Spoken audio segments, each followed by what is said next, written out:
Ya, sementara itu pemirsa, di tengah pandemi saat bisnis online menggeliat dan jadi solusi berbelanja secara aman, masyarakat ini malah dibuat was-was dengan kabar bocornya data pengguna salah satu e-commerce. Tidak main-main, data yang berhasil diretas dan diperjualbelikan mencapai 91 juta akun. Lalu bagaimana menyiasati keamanan akun daring kita?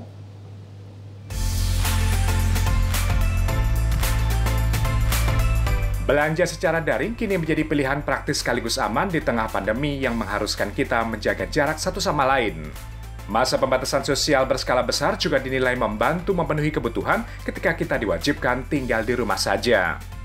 Tidak ayal, transaksi jual beli di e-commerce pun meningkat tajam hingga 400%. Namun sayang, ketika pengguna mulai percaya dan mengandalkan transaksi lewat e-commerce, ada tangan oknum jahat yang memanfaatkan kelemahan sistem.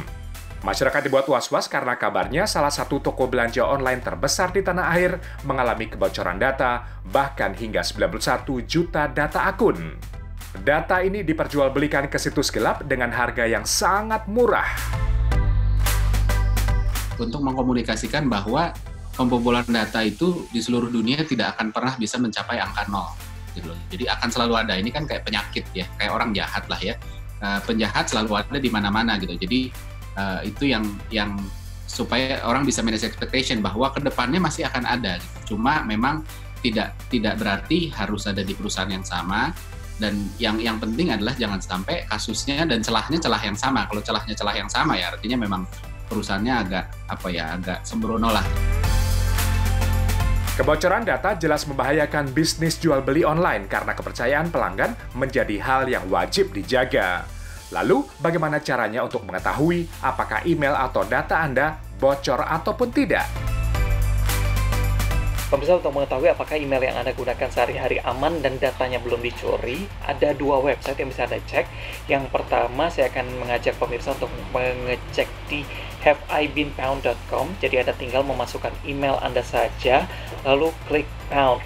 Nanti akan muncul data Anda sudah bocor dari website mana saja. Lalu, website kedua yang bisa dicek adalah afs.com/hackcheck.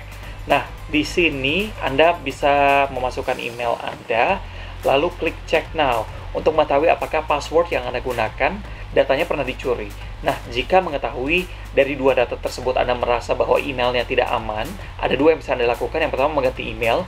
Yang kedua, cukup mengganti password tapi rutin setiap bulan. Jadi diharapkan bisa mengurangi pencurian data yang pernah dilakukan terhadap email Anda.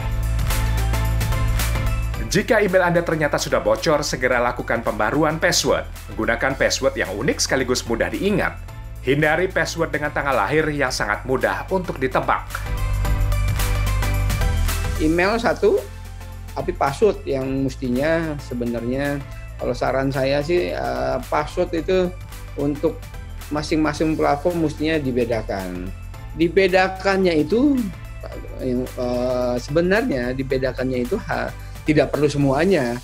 Misalnya kita punya akun di 5 platform, ya ada ciri khas kita menggunakan password, lalu ditambahkan kode-kode ataupun item-item yang menarik yang kira-kira related dengan diri kita ataupun platform tersebut. Data Anda kini menjadi hal yang sangat berharga. Jaga baik-baik data pribadi seperti nama, email, password, alamat rumah, nomor ponsel, hingga nomor rekening kartu debit ataupun kredit. Data akun pengguna bisa dijadikan basis data telemarketing untuk penawaran berbagai produk seperti asuransi ataupun kartu kredit. Tetapi tidak sedikit pula yang menjadi bahan kejahatan social engineering, teknik manipulasi dan penipuan, hingga pencurian saldo rekening bank ataupun PIN ATM. Maka tidak lain dan tidak bukan, waspadalah. Reza Helmi, Jakarta.